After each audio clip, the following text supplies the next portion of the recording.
nous sommes deux, donc vous allez avoir deux intervenants pour le prix d'un. Donc, je vais laisser Baptiste se présenter, et puis après, je me présenterai selon ça. Baptiste Cordier, j'ai été journaliste pendant 10 ans, notamment à la radio à Europe 1 et à la télévision à TF1 dernièrement, et j'ai rejoint le cabinet A en 2021 pour être consultant notamment sur des questions de relations presse, puisque c'est notre sujet du jour, et des média training et prise de parole en public. Voilà. C'est pour ça que je trouvais pertinent que Baptiste soit avec nous ce matin. Donc, moi, Jean-Marie Vinès, j'ai un parcours de communicant un peu plus long que celui de Baptiste. Voilà, même si on est tous les deux diplômés de la même école. C'est pour ça que presque les mêmes années. Presque, voilà. C'est comme ça qu'on s'est rencontrés. En fait, moi, j'ai un parcours triple de communicant. Une première partie, je ne vais pas le faire de façon chronologique, mais où j'ai accompagné des élus. J'ai fait du cabinet en collectivité, j'ai été chef de cabinet en président de région, j'ai travaillé comme président de département, tous les deux parlementaires, un ancien ministre. Donc ça pendant 7 ans. Une parenthèse assez longue là-dessus. Mais où les relations presse n'étaient pas complètement absentes, parce que quand on fait du cabinet, on gère l'image de son élu avec l'ensemble des interlocuteurs locaux et nationaux, et notamment avec des médias. On en reparlera tout à l'heure. Deuxième partie de ce parcours de la communication, c'est ce qu'on appelle l'annonceur. Alors, l'annonceur, c'est l'entreprise. J'ai passé 8 ans au sein du groupe SFR. Là, j'étais beaucoup moins sur des enjeux de relations presse, mais un peu de relations presse de crise, parce que je me suis occupé pendant 8 ans de communication interne, de communication de transformation et de communication de crise sociale. J'ai géré les différentes fusions, externalisations, plan de départ volontaire, plan de sauvegarde de l'emploi du groupe pendant 8 ans. Je crois que j'ai dû gérer 12 dossiers de PSE, PDV, fusion, externalisation en 8 ans. Voilà, pour vous donner une idée de l'évolution du périmètre de l'entreprise. Et puis, depuis presque 10 ans maintenant, j'ai créé et associé, mais donc une troisième expérience autour du conseil en communication, qui n'est pas la première, puisque j'ai débuté dans ce métier-là, du conseil en communication, de la communication d'influence, dans un cabinet qui s'appelle Tinder, qui fait à la fois des relations presse et des relations institutionnelles. C'est l'approche qu'on a aujourd'hui chez les associés, puisqu'on fait à la fois des relations avec les élus, des relations presse, par extension aussi, Baptiste le disait tout à l'heure, du média training, de la formation à la prise de parole en public, et puis de l'organisation d'événements, des webinaires, des colloques, des conférences, mais également de la com de transformation, peut-être un sujet qui vous intéresse moins, mais qui concerne plus des grandes entreprises qui changent, qui sont amenées à se restructurer, à changer de périmètre et qui ont besoin d'être accompagnées là-dessus. Pour vous donner une idée, on accompagne effectivement des clients de taille très différentes, à la fois des très grands groupes privés, des grands comptes publics aussi, mais également des entreprises plus petites et des startups. Et tout ça grâce à Astrid, et Start, avec qui on travaille depuis maintenant un peu plus d'1 an. Et fait qu'on accompagne de façon très complémentaire des clients en partageant à la fois sur leur communication, mais aussi sur leurs enjeux business. Parce que vous allez le voir, on va vite se rendre compte que la relation presse touche quand même de très près les sujets business. Vous savez, quand on cherche à communiquer, on essaie tout le temps d'évaluer l'intérêt coût-résultat. Si vous faites de la pub, forcément c'est cher. Si vous faites des relations presse, vous restez dans des zones de coûts qui sont relativement raisonnables et qui, notamment pour une startup, quand on arbitre sur l'endroit où on met ses ressources, ça reste quelque chose de très abordable. Donc, c'est peut-être la première des raisons pour lesquelles on se dit je vais faire des relations presse plutôt que d'autres actions de communication. Après, si on vient sur les raisons classiques de faire des relations presse, c'est quand, en principe, on a envie, quand on crée une marque, quand on crée un produit, de développer sa notoriété et sa visibilité. Les relations presse sont une bonne façon de le faire. C'est de la valeur autour de ce produit. C'est éventuellement, Gaïa, vous me dites, je suis stagiaire chez Maison M, c'est éventuellement de développer l'attractivité employeur. J'ai envie de recruter, si on parle positivement de ma marque, je serai peut-être un recruteur plus attractif. C'est éventuellement aussi, là on reste vraiment dans des raisons classiques, c'est préparer éventuellement une crise.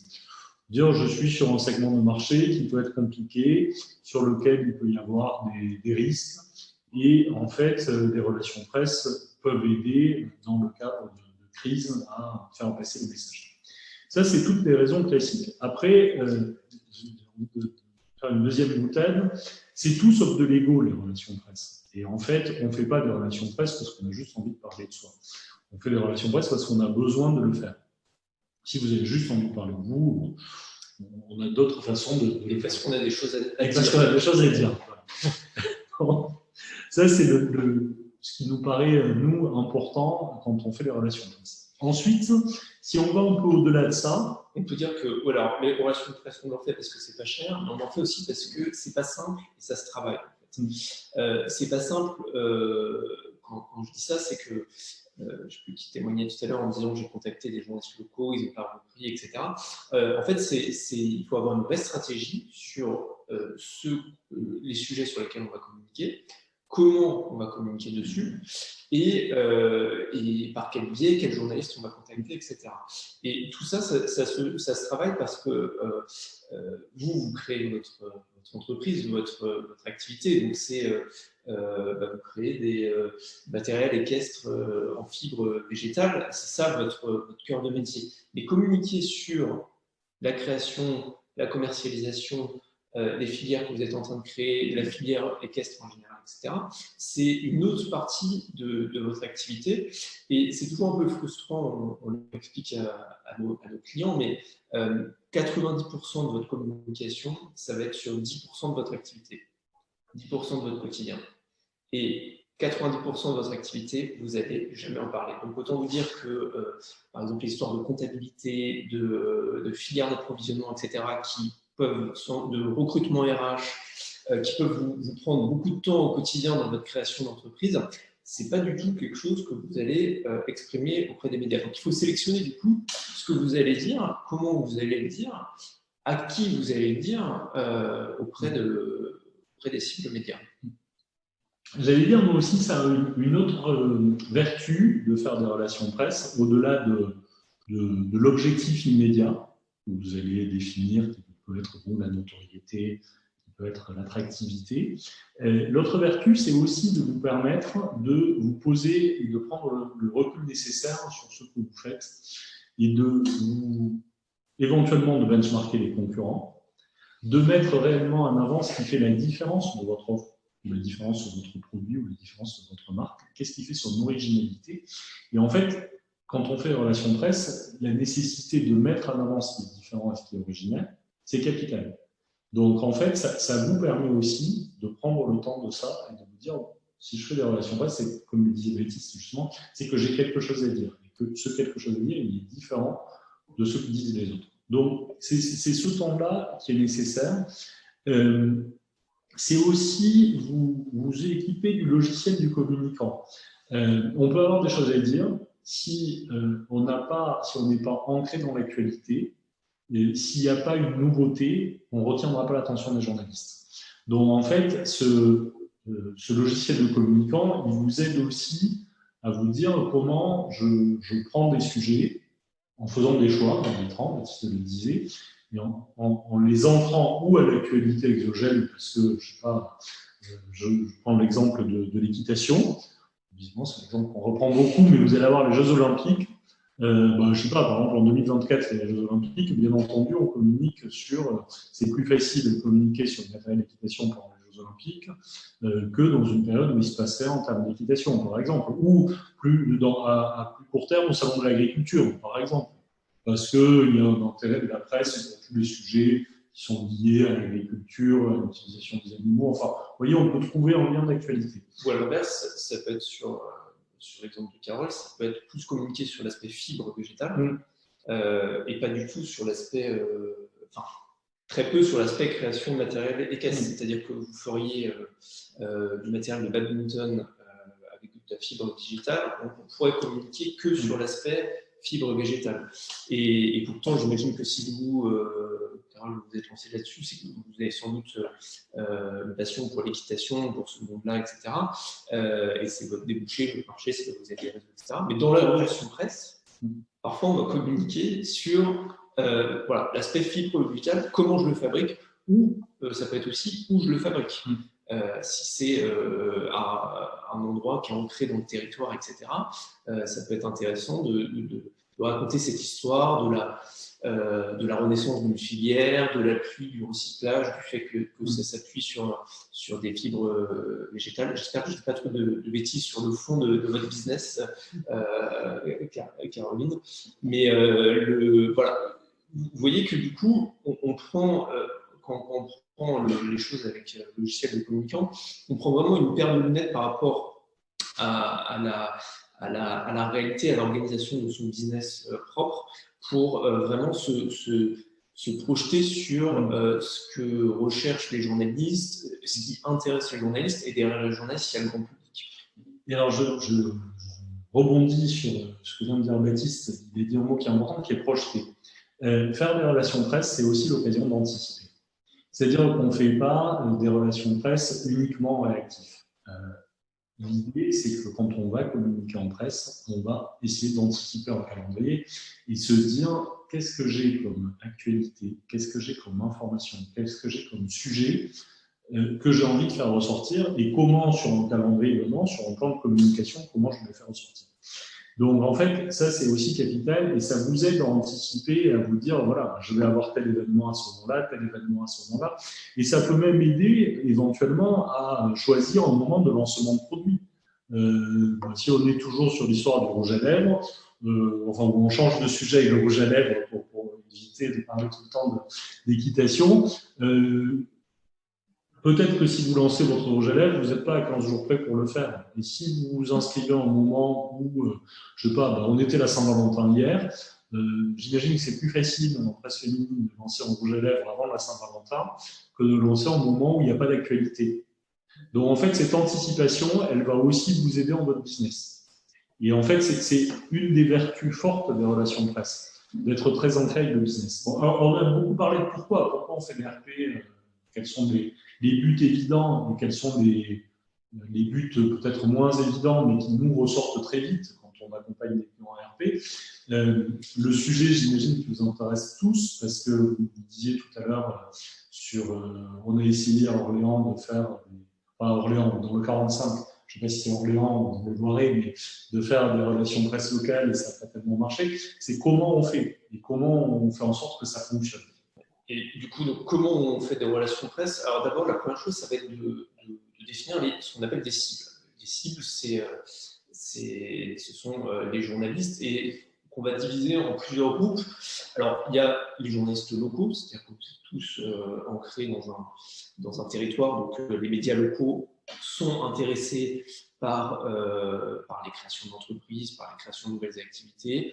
On va aussi s'adresser aux journalistes de votre secteur d'activité, qui peuvent être, là encore, divisés en plusieurs groupes. Je prends l'exemple de Caroline sur le matériel équestre. Il y a d'abord tout le monde de l'équitation, tous les journalistes qui couvrent l'équitation, qui, eux, vont se demander c'est quoi ce matériel, en quoi il est efficace, est-ce qu'il est mieux, moins bien que les matériaux existants. Et puis on va pouvoir s'adresser aussi à tout l'aspect fibre végétale, les journalistes qui vont couvrir ce type de thématique du comment. Et eux, ils vont se dire, est-ce que la fibre végétale, est-ce que cette application elle est pertinente, est-ce qu'on aurait pu utiliser autre chose que la fibre végétale, etc.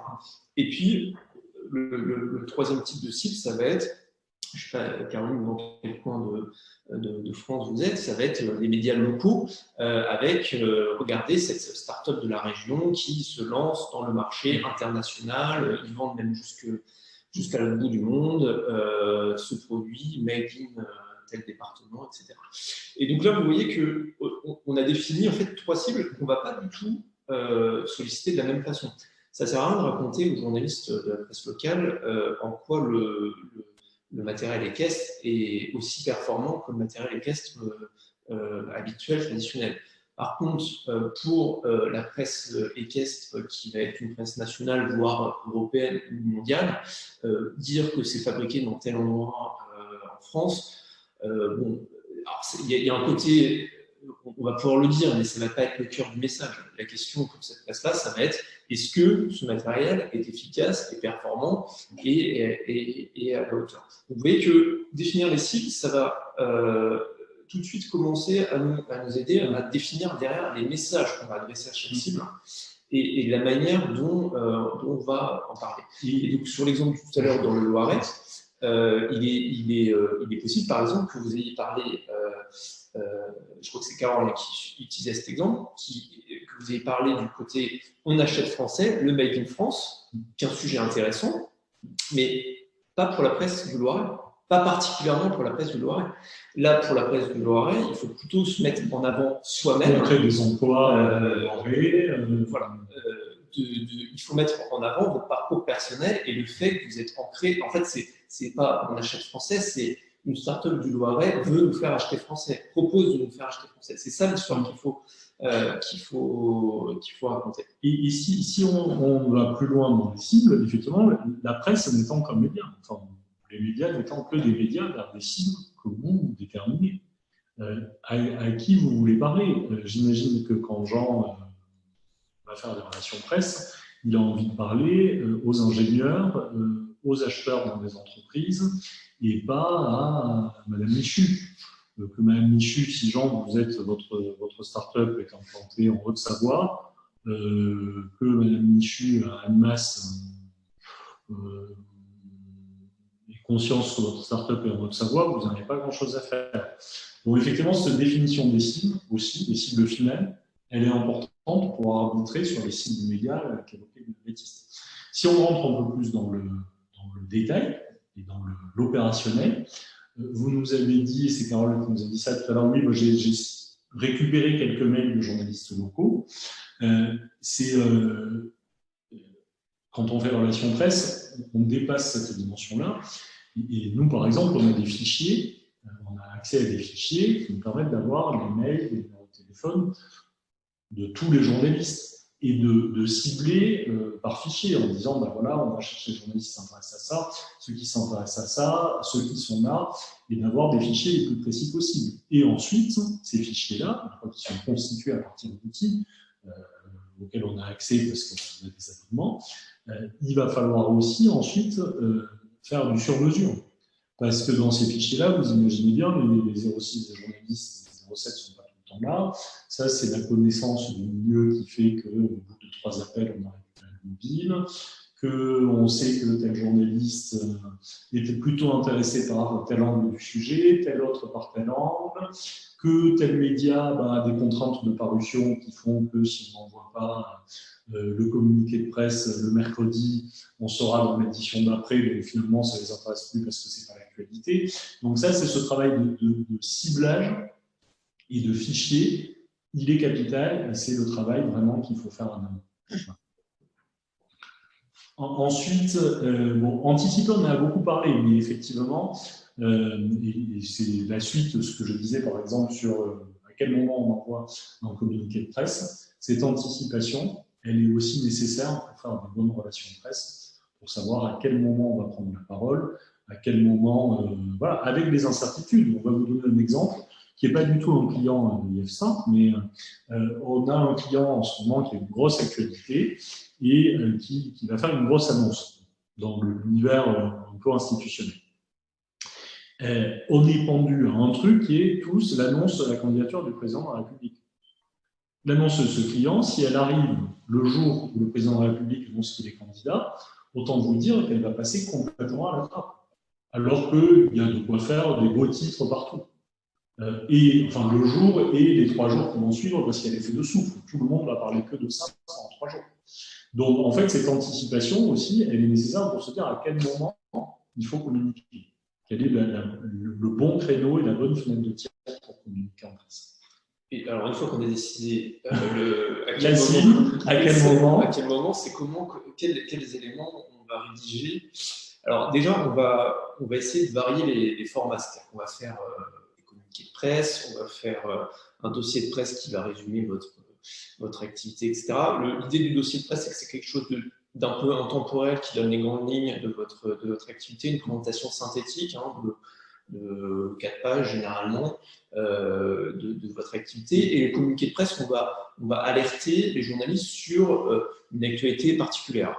Vous venez de boucler une levée de fonds, vous lancez un nouveau produit, vous avez reçu un prix, etc. Ça va être une alerte assez synthétique. Et le communiqué de presse, globalement, il ne va pas dépasser une page.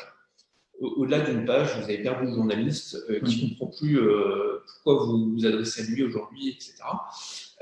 S'il veut en savoir plus sur la société, il va se référer au dossier de presse. Et on va essayer dans la rédaction d'anticiper une vision sur le long terme. C'est-à-dire qu'on va faire des alertes de presse, par exemple, pour des clients EFSTAR. On fait des alertes presse sur les levées de fonds, ont bouclé leur levée de fonds. Les clients en question, ce ne sont pas des licornes, pas encore des licornes. Donc, clairement, ils ne vont pas faire la une des Échos sur leur simple levée de fonds. Mais on communique et on fait un communiqué et on alerte les journalistes sur cette levée de fonds. C'est juste pour crédibiliser la start-up sur la durée. Parce que quand on envoie un communiqué de presse, on regarde combien de personnes l'ont ouvert, combien de personnes l'ont lu, combien de personnes ont cliqué sur les liens. Et par exemple, sur cette levée de fonds-là, il y a eu 0 reprise journalistique, mais on ne s'attendait pas à des reprises. Mais il y a eu une grosse centaine de journalistes qui ont lu le communiqué, qui ont cliqué sur le communiqué, qui ont peut-être forwardé le communiqué à quelqu'un d'autre. Donc il n'y a pas eu de reprise directement, mais des journalistes se sont intéressés au sujet. Et 15 jours après, il y avait une annonce qui était prévue d'un partenariat. Et pour le coup, là, on a eu des reprises. Mais on a eu des reprises parce qu'en fait, on avait communiqué une première fois, c'est-à-dire, c'est qui cette startup pas mal, ok, je regarde dans un coin de la tête. 15 jours après, une autre annonce. Et là, on se dit, là, c'est plus intéressant parce que la première fois, je ne pouvais pas faire de reprise, mais là, ça m'intéresse de faire une reprise.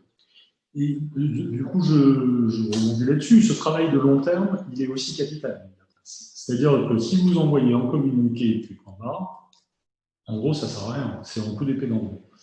Donc, ce travail de long terme, il peut aussi passer par un travail qui peut paraître ingrat, mais qui a ses vertus, qui est celui de rencontrer les journalistes de votre secteur pour leur présenter votre activité. Effectivement, ils ne vont peut-être pas tout de suite faire un article, mais ça va vous permettre de bien vous retravailler vos messages, savoir comment vous les présenter, vous les rendez attractifs dans une rencontre informelle avec un journaliste pour dire ce que vous êtes, ce que vous faites, quelle est votre valeur ajoutée.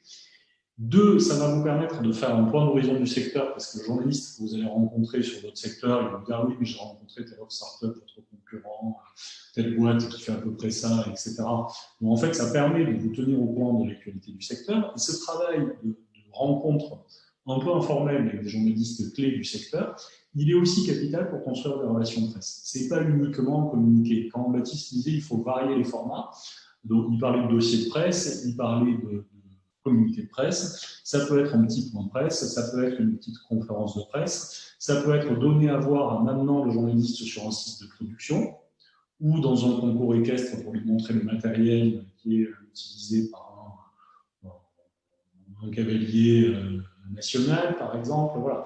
Donc il y a un travail où il faut vraiment varier les supports pour intéresser le journaliste et garder son intérêt. Et c'est vraiment du sur-mesure. Ensuite, sur rédiger, Baptiste le dirait certainement mieux que moi, mais vous n'avez pas le droit à l'erreur quand vous envoyez un communiqué de presse. C'est un peu comme un CV quand vous cherchez à recruter.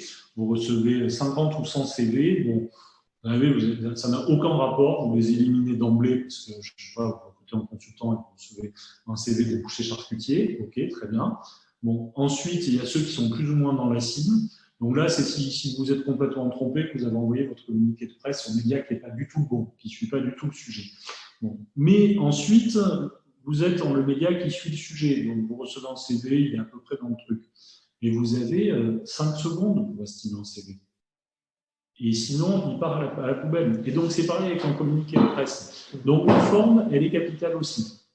comment vous allez retenir l'attention, comment vous allez rentrer dans le modèle du communiqué de presse pour bien retenir l'attention de vos interlocuteurs. Et là aussi, alors, je ne sais pas, le titre, tu le sais, un journaliste, il reçoit 100 communiqués de presse en la même journée. C'est voilà, donc, comme des CD. Donc, forcément, les 3/4, hop, ça part à la poubelle directe. Donc, voilà. Donc, il faut être vraiment très pertinent là-dessus. Et puis, il y a ce travail aussi, on te parlais de cet exemple justement en partenariat, sur comment on travaille parfois avec des partenaires, parce qu'un communiqué de presse, c'est parfois, on n'est pas seul à le rédiger, on peut avoir un partenaire, et comment on tire la couverture à soi. Oui, c'est qu'avec un client Elstart qui a signé une convention avec un ministère il y a quelques jours, et du coup on a rédigé le communiqué en lien avec les équipes du ministère. Alors évidemment, du coup là c'est une bataille pour chaque virgule, pour en gros que le ministère ne tourne pas trop la couverture à lui. En l'occurrence, ça s'est très bien passé, mais c'est un risque de se retrouver à dire le ministère a signé un partenariat avec une entreprise machin.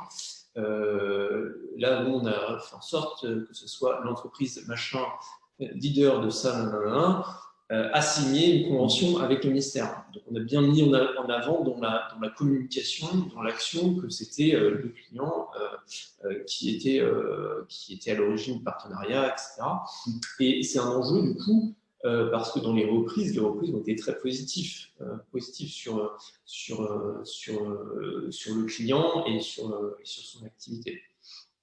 Et sur la rédaction et sur la variété des formats, il va vraiment falloir, j'insiste beaucoup, sur personnaliser au maximum les envois et aussi les relances qu'on va faire aux journalistes. Je reprends l'exemple du matériel équestre. Je ne sais pas si le matériel équestre est de couleur violette, on peut aller contacter Violette Magazine, qui est spécialiste de tous les objets en violet. Mais que ce soit du matériel, enfin, je ne sais pas si ça existe, mais vous voyez l'exemple, ou Rouge Magazine pour le rouge à lèvres. Et on va, du coup, là, il va vraiment falloir mettre l'accent sur le fait que ce soit rouge, et que c'est pour ça qu'on vous contacte, parce que vous êtes Rouge Magazine, et donc vous êtes spécialiste de tous les produits en rouge. Pour les rouges au fil, je ne sais pas si ça existe, mais on va dire que ça existe. Et donc, dans les relances, il va vraiment falloir personnaliser le message, le discours, la manière de le raconter. Et encore une fois, je prenais l'exemple tout à l'heure vous allez communiquer, passer 80% de votre temps de communication à raconter 10% de votre activité. Dans les relances, il va vraiment falloir mettre l'accent sur ce qui va intéresser les journalistes dans votre activité. Et donc là, concrètement, que vous vendiez un rouge à lèvres rouge, que vous vendiez du matériel équestre rouge, Rouge Magazine, ce qui l'intéresse, c'est la couleur rouge. C'est pas ce que vous faites dans le détail. Voilà. Peut-être, parce que je vois qu'on va laisser du temps pour les questions, parce que si vous avez des questions, peut-être juste pour conclure sur cette partie, comment faire une relation presse, il y a aussi tout un aspect très opérationnel qui est important, et notamment sur les reprises. Quand on fait relation presse, vous envoyez un communiqué, vous faites des relances, etc. Le journaliste ne vous envoie pas le truc, on dit « Ah, j'ai repris le truc et j'ai fait un article ». Donc, en fait, on a tous Google, on peut chercher les articles qui retombent, on va avoir les trucs principaux, mais je prends l'exemple de Jean, sur des magazines très spécialisés, puisque votre cible est très spécialisée sur la presse scientifique, etc., qui peut être votre cible. Si vous n'avez pas un outil de recherche des 2 piges efficace, vous ne saurez pas ce qui est sorti ou pas, parce que vous n'aurez pas toutes les retombées.